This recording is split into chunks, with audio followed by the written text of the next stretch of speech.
Assalamualaikum warahmatullahi wabarakatuh. Salam sejahtera untuk semuanya. Adil Katalino Bacuramin Kasaruga Basengat Kajubata. Bertemu lagi dengan saya Galuh Kaywardi, dan kali ini dalam mata kuliah pengantar epistemologi antropologi yang sangat terlambat dan seharusnya ini tayang pada hari Kamis yang lalu, dan baru saya akan bisa tayang malam ini dan hampir habis minggu ini, sehingga saya minta maaf sekali, dan akhirnya saya bisa lanjutkan juga. Nah, kali ini akan dalam mata kuliah pengantar epistemologi antropologi ini saya masih akan melanjutkan tentang bagaimana bagian-bagian itu dari paradigma.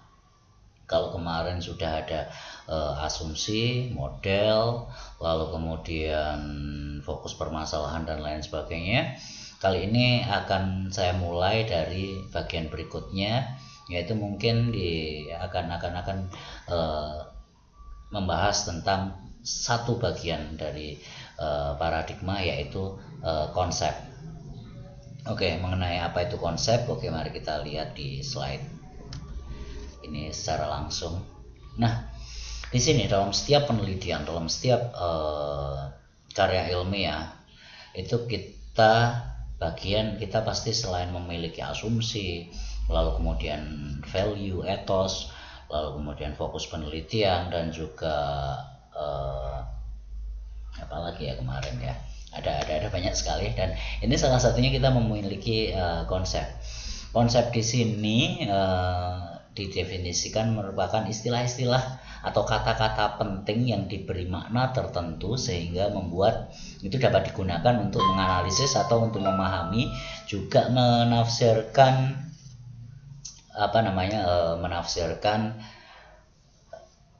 nanti data yang memang kita peroleh, dalam arti untuk memahami, menafsirkan, menjelaskan suatu peristiwa atau gejala sosial budaya yang kita pelajari.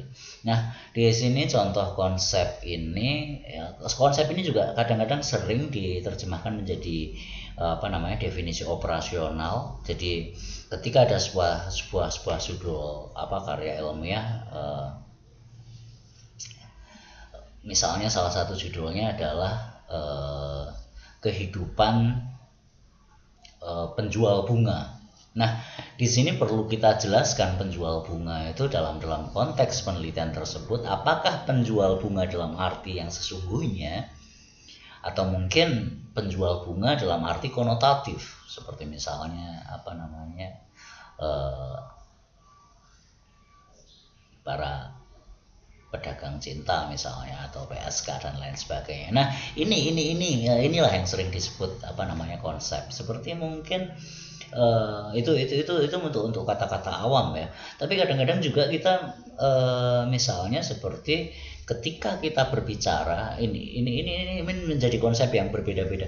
Ketika kita berbicara mengenai kata patologi misalnya, atau patologi, itu akan berbeda ketika kita menggunakan istilah itu dalam sosiologi atau sosiologi pembangunan misalnya, lalu kemudian kedokteran, lalu kemudian mungkin psikologi. Itu akan menjadi memiliki makna atau arti yang berbeda, atau didefinisikan secara berbeda ketika itu dipandang dalam ilmu kedokteran atau biologi. Artinya penyakit, atau artinya mungkin virus, entah bakteri dan lain sebagainya. Orang menjadi sakit, patologik.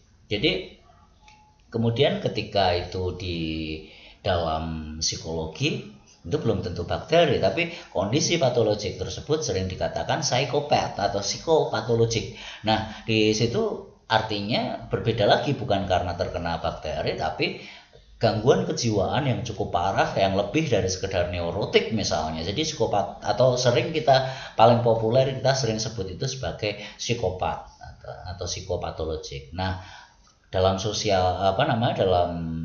dalam sosiologi pembangunan kita mungkin akan kenal dengan istilah patologi sosial atau sosiopatologik, dalam arti yang sering mungkin kalau istilah-istilah lama, atau saya tidak tahu hari ini apakah masih ada istilah penyakit masyarakat atau istilah-istilah sampah masyarakat dan lain sebagainya. Nah, itu salah satu penerapan dari sebuah konsep ada di sana. Dan juga di sini apa namanya, di sini juga kita katakan bahwa tidak ada definisi atau konsep yang benar, karena dalam arti konsep ini adalah sesuai dengan konteks apa yang akan kita pelajari, konteks apa yang akan kita bahas, dan juga konteks apa yang kita kaji. Jadi di sini apakah patologi kedokteran itu lebih benar daripada patologi pada sosiologi pembangunan atau pada ilmu psikologi? Tidak, semuanya itu konteks tersebut yang ada adalah sesuai atau tidak. Jadi kita tidak akan membicarakan itu bakteri atau itu virus dan lain sebagainya ketika kita ketika kita berbicara dalam konteks psikologi, misalnya seperti itu.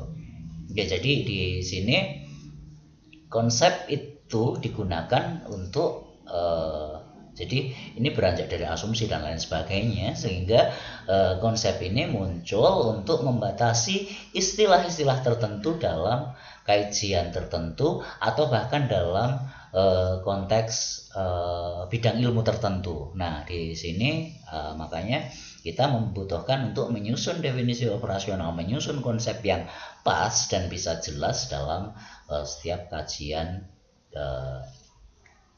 pengetahuan, dalam kajian ilmiah. Nah, di sini dalam konteks penelitian, dalam konteks skripsi, dalam konteks jurnal dan lain sebagainya, sebelum kita melihat misalnya sering kita mungkin salah paham atau apa yang ada di dalam sebuah tulisan jurnal, dari ketika kita melihat judulnya saja mungkin kadang-kadang tidak terbayang sesungguhnya apa, karena kita belum membaca di bagian konsepnya.